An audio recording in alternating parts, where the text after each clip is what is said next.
It seems that everything is going open world these days, from Zelda to Metal Gear, so maybe it's time that these games join the fray. Welcome to WatchMojo.com, and today we'll be counting down our picks for the top 10 video game series that should go open world.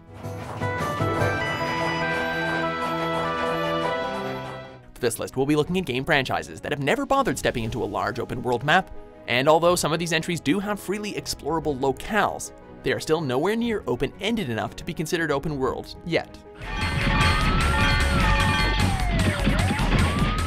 Number 10, Deus Ex.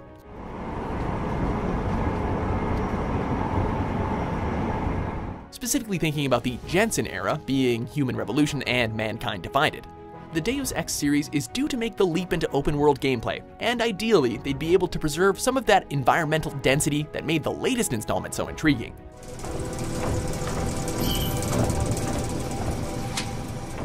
Littered with government conspiracies, hacking, stealth mechanics, and even the dreaded Illuminati, making the game open world would be like making a Matrix video game that's, actually good. Call it an excuse, but we'd also like to play as Adam Jensen a little bit longer. Because once you finish Mankind Divided or Human Revolution, our only quench is to play through the game again. Should the move be made, we'd happily pay the $60, so long as we don't have to go through that augment your pre-order bullshit again. By choosing the pre-order rewards you want. Number 9, Mega Man Legends. Well, you certainly put on quite a show. But it looks like everyone's all right. The closest we ever had to an open-world Mega Man was this classic series on the first PlayStation. Ballnut's Adventures were one of the last fun Mega Man games before we started getting games with names that seemed like they were generated by slot machines. The Legends games, though, are loaded with all kinds of awesome.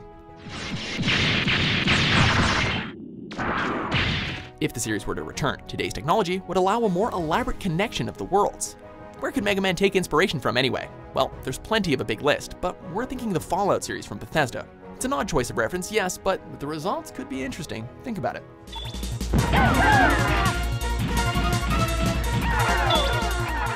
Number 8, Kingdom Hearts series. Looks like I'm headed for the games. So, Square Enix, what are you doing sitting on all those Disney properties? You can show us the world shining, shimmering, and splendid, and yet we're restricted from full exploration.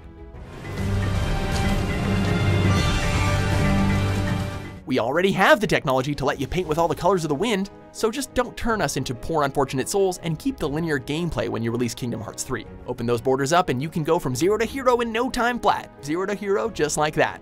Wow, did we really have to go through that whole entry referencing Disney songs? I guess so. Of course you will. Number 7, Sly Cooper series.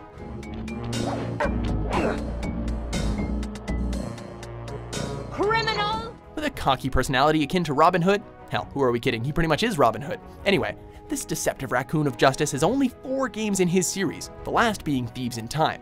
What's even weirder is that developer Sucker Punch has done open world games before. Anyone remember Infamous? So, why haven't these guys applied what they learned to a Sly game? We understand if you want to move on, but come on, just release one more game. Just bring the series to a close. Give it the same treatment as Infamous, borrow some pages from Assassin's Creed, and everything will be dandy. We're almost home free! Number 6, Sonic the Hedgehog series. So, let's address the elephants in the room. Sonic 06, the Sonic Adventure games, and Sonic Boom. All of these had hub worlds, but we know that's not quite the same thing.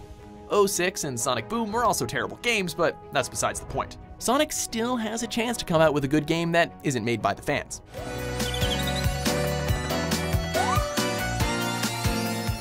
Don't get us wrong though, Sonic Mania does look amazing. However, considering the improvements in game animation and hardware, we really wouldn't mind seeing Sonic Adventure 3. This time, let's just try going off the rails, literally. A lot of fans seem to think that would be a good idea.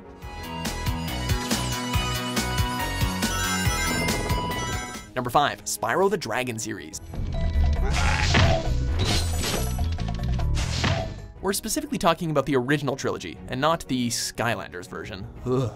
Exploring the Dragon Kingdom really made us feel like there was a whole universe just waiting for us. From chasing egg thieves in the beautiful valleys of the Artisan World, to burning the bums of Ripto and Nasty Nork. Living the life of a dragon has never been this much fun. That is, if you leave out that greedy, bribing moneybags.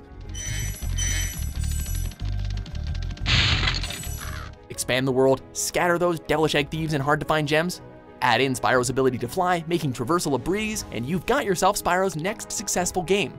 or maybe just a remastered trilogy a la Crash Bandicoot. Number 4, Uncharted series. Got you, come on! Hey, deja vu, right? With the tale of Nathan Drake brought to a close as of May 2016, is it necessary to say that this is the end for the franchise as a whole? Well, it doesn't have to be, and creative director Neil Druckmann doesn't really think so either. Uncharted 4 gave us a tease of what an open-world rendition of the series would have been like, with the sequences such as Madagascar's plains portrayed in such expansive beauty. I'll let you look at this. Quite the view. Just keep waiting to wake up and find myself in solitary or something. It's all some kind of dream. Instead of sending players on direct courses, why not let them find the temples and tombs themselves? It'll add to the sense of wonder and will certainly intrigue players with different lore scattered among them. And hey, if Uncharted won't go to open world, maybe Tomb Raider will? Maybe? If I don't survive, none of us will. Number 3, Halo series.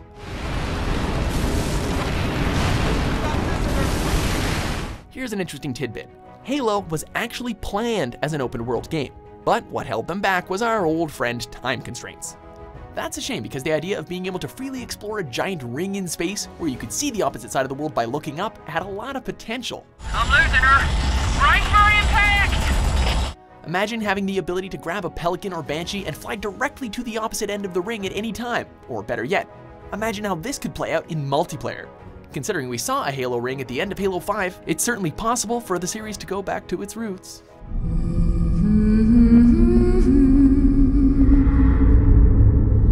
Number 2, Monster Hunter series.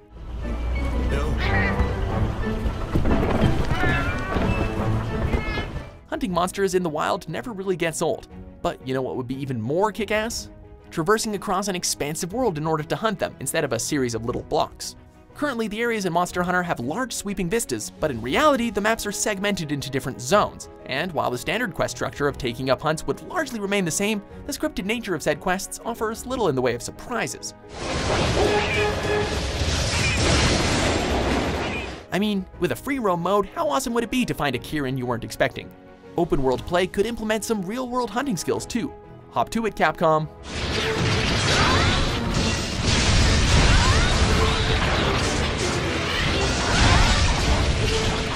Before we unveil our top pick, here are a few honorable mentions.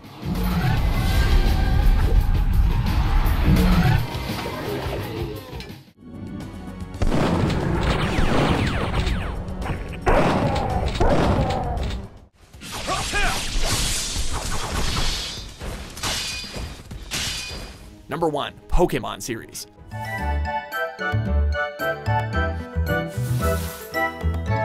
For years, fans have been demanding a fully realized AAA Pokemon title, with diehards often pointing to either Skyrim or World of Warcraft for examples. Traditionally, Pokemon has remained on handhelds due to Nintendo pushing the incentive of meeting up with friends and trading with those that have different versions of the game. So be yourself. But now with the Nintendo Switch showing that it can be a handheld unit and support games like Skyrim, there is really no reason for why this series shouldn't go open world. Whether it ends up being an MMO or a 3D adventure game, it could easily make a case for being the very best, like no Pokemon game ever was.